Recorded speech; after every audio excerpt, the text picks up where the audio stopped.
बेहतर हो। ठीक है। प्रार्थना यही करता हूँ कि माँ गंगा जो ओरिजिनल स्वरूप था वो बना रहे। कॉरिडोर भी देखा आपने, कैसा लगा? देखिए, मैं अगर पत्रकार साथियों से कहूँगा सच्चाई दिखाएं तो आप सच्चाई जानते होंगे। मुझे याद है जिस समय कॉरिडोर बनने का सबसे पहला फैसला लिया गया था उस समय कैबिनेट समाजवादी सरकार की थी और जो मकान लेने की शुरुआत भी उसी समय हुई थी। लेकिन दूसरे लोग कहेंगे कि उन्हीं का ठप्पा है बीजेपी का, ऐसा नहीं है। समाजवादी सरकार में भी पहले कैबिनेट के जो फैसले थे कॉरिडोर को लेकर के, मैं समझता हूँ आप जानते होंगे कि जहाँ पर लैंड एक्विजिशन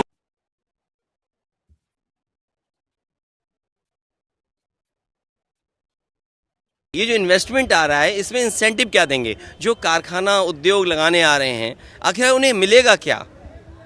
उन्हें मिलेगा क्या? जब तक आप ज़मीन नहीं देंगे, पानी नहीं देंगे, बिजली नहीं देंगे, टैक्स में सहूलियत नहीं देंगे या कोई इंसेंटिव नहीं दोगे तो वो क्यों आपके यहाँ इन्वेस्ट करेंगे? वो जाके मध्य प्रदेश में इन्वेस्ट कर देंगे, गुजरात में कर देंगे, महाराष्ट्र में कर देंगे, वेस्ट बंगाल में कर देंगे, तेलंगाना में कर देंगे। तो इसलिए हमारे बाबा मुख्यमंत्री जी के सामने दिल्ली वाले लोगों ने बड़ी परेशानी पैदा कर दी है कि हमारे मुख्यमंत्री जी क्या इंसेंटिव देंगे।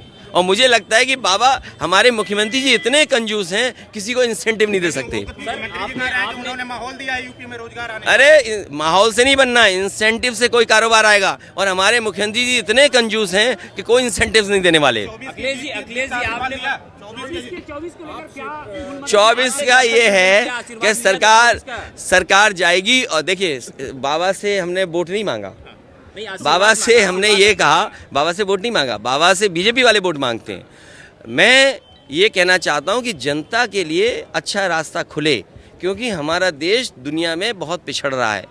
आप झोला लेकर के जा रहे हैं दुनिया के हर देश में और कह रहे हैं कि हमें इन्वेस्टमेंट दीजिए। दुनिया ऐसी बने कि आपके लोगों को भी मौका मिले। मान लीजिए एक कारोबारी फेल हुआ, इंग्लैंड से बाहर निकल गया, अमेरिका से अगर बाहर निकाल दिया गया तो हमारे देश की क्या छवि बनेगी? इसलिए मैं कह रहा हूँ दोस्त को दोस्त का सहारा बनना चाहिए और दोस्त को दोस्त की मदद करनी चाहिए। भाजपा से ज़्यादा नकलची और झूठा कोई नहीं है। उनसे कहो कि हाँ, उनसे ज़्यादा नकलची कोई नहीं है। ये चलिए ठीक, चलिए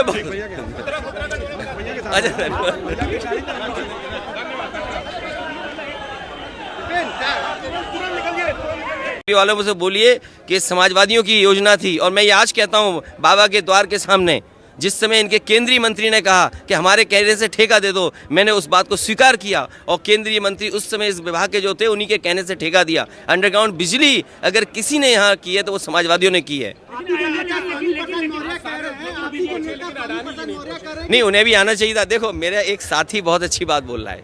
देखिए ये बुरा वक्त जब होता है तो उस समय असली दोस्त की पहचान होती है और इसीलिए गाने बने हमारे यहाँ, दोस्ती हम नहीं छोड़ेंगे। न जाने कितने गाने बने हैं दोस्ती पर, और दोस्ती की पहचान बुरे वक्त पे होती है। इसलिए मैं कहूँगा बीजेपी के दोस्तों को अपने दोस्त की मदद करनी चाहिए, इस बुरे वक्त पे उसके साथ खड़ा दिखाई देना चाहिए। चाहे आपने गलत फैसले लिए हों, गलत फैसले लेकर के उनको बढ़ाया हो, अब आपकी जिम्मेदारी बनती है क्योंकि एसबीआई का पैसा डूबेगा, एलआईसी का पैसा डूबेगा, आम जनता का पैसा डूबेगा। कम से कम अपनी पहचान ये दिखाइए कि वो आपके सच्चे मित्र थे और सच्चे मित्र को उनके साथ खड़ा दिखाई देना चाहिए, तभी हम गाने गा पाएंगे, वो जोड़ी वाले जो भी होते हैं दोस्त के गाने। मोदी जी लेकिन कह रहे हैं कि अकेले भारी हैं सब पे, मोदी जी कह रहे हैं अकेले सब पे भारी। अरे यार यहाँ अडानी सब पे भारी है, तुम कह रहे एक भारी है पूरे। देखिए ये मैं आपसे कहता हूँ, सबसे कहता हूँ, धर्म जैसा है वैसा हमें स्वीकार करना होता है। हम उस पर कोई टिप्पणी नहीं कर सकते हैं। आज सवाल धर्म का नहीं है, सवाल इन्वेस्टमेंट मीट से नौकरी रोजगार का है। ये जो इन्वेस्टमेंट आ रहा है इसमें इंसेंटिव क्या देंगे? जो कारखाना उद्योग लगाने आ रहे हैं आखिर उन्हें मिलेगा क्या? उन्हें मिलेगा क्या जब तक आप ज़मीन नहीं देंगे? और हिस्ट्री उसको बर्बाद किया है। आप कहीं भी उन्हें देख लें, अगर कोई यहाँ आता है, किसी भी जगह जाता है तो वो अपनी पुरानी हेरिटेज देखना चाहता है कि उनके पूर्वजों ने किस तरीके से सजोया था। पूर्वजों की चीज़ों को हमें संरक्षण कर करके अगली पीढ़ी को और कैसे बेहतर करके देके जाएं, ये हमारी जिम्मेदारी बनती है।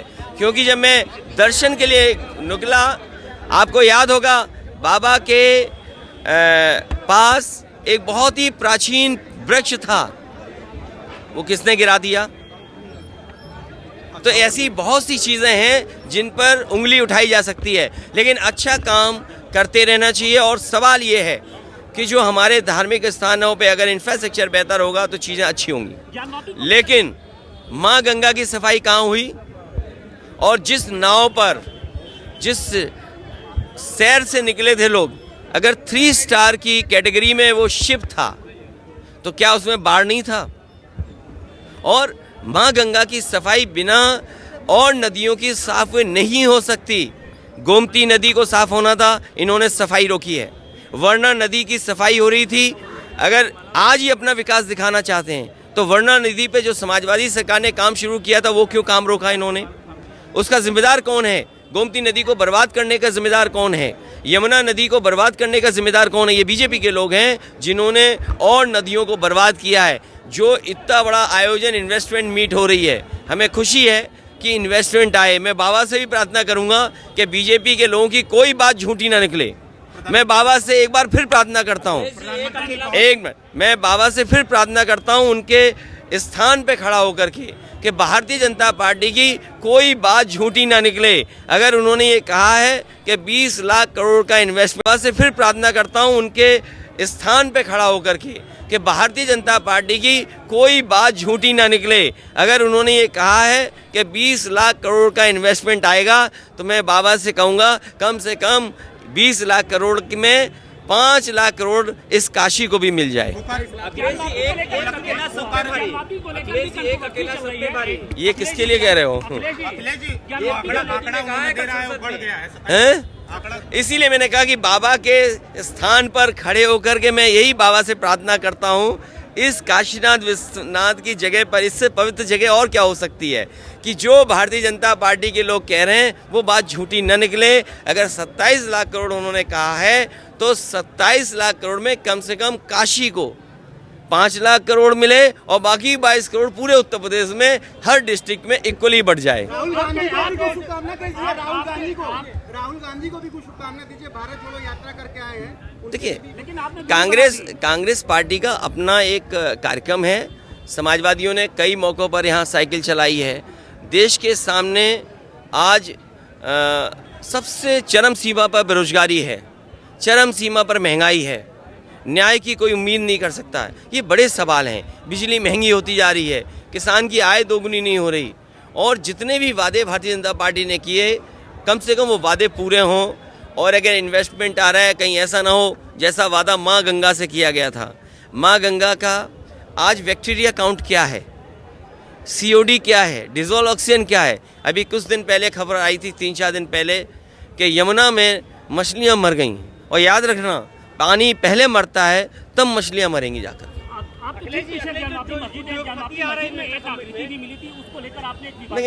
नहीं, कोई विवादित नहीं दिया। उनके नाम पर प्रधानमंत्री ने शिलान्यास की थी, वो डॉक्टर राम मनोहर लोहिया इंस्टीट्यूट में 9th फ्लोर में चल रही हो, और जो लोक भवन समाजवादियों ने बनाया हो वहाँ पर पूर्व प्रधानमंत्री अटल बिहारी वाजपेयी जी को अकेला खड़ा कर दिया हो, जो इंटरनेशनल स्टेडियम बनाया जो भगवान विष्णु के नाम पर था उसमें आपने प्रधानमंत्री जी का नाम जोड़ दिया, हमें कोई आपत्ति नहीं। लेकिन आपको शपथ करने के लिए भी कोई ऐसा स्थान नहीं मिला जहां आप शपथ ले सकते थे, आपको उसी स्टेडियम में आना पड़ा। अभी देखा होगा आपने, हमारे मुख्यमंत्री जी हाथ हिलाते हुए जा रहे थे, ऐसा लग रहा था ये क्रिकेट के बहुत पुराने रिटायर्ड खिलाड़ी हैं। अरे भाई, बल्ला उनको दे दो, बॉल हमें दे दो, अगर बीच का स्टंप ना उड़ा दें तो कहिएगा आप। राम के बाद लक्ष्मण पे भी आपत्ति हो गई। अरे भाई, क्या कहते हो यार, हम तो राम लक्ष्मण जितने भगवान जितने, अभी देखिए, अभी केस की बात कर रहे थे आप, जब मैंने ये कहा कहीं भी हम पूछते हैं, हम लोग, मैं पेड़ को पूछता हूँ, जब मैं इसमें घुसा तो मैंने यहाँ के सिक्योरिटी और यहाँ के लोगों से पूछा कि ये जो पेड़ के लिए बनाया हुआ है इसमें पेड़ कौन सा लगाया है? कोई पेड़ का नाम नहीं बता पाया, लेकिन मैंने टूटी हुई पत्ती और एक आध पत्ती उगती हुई से लगा मुझे मोलसरी का पेड़ है।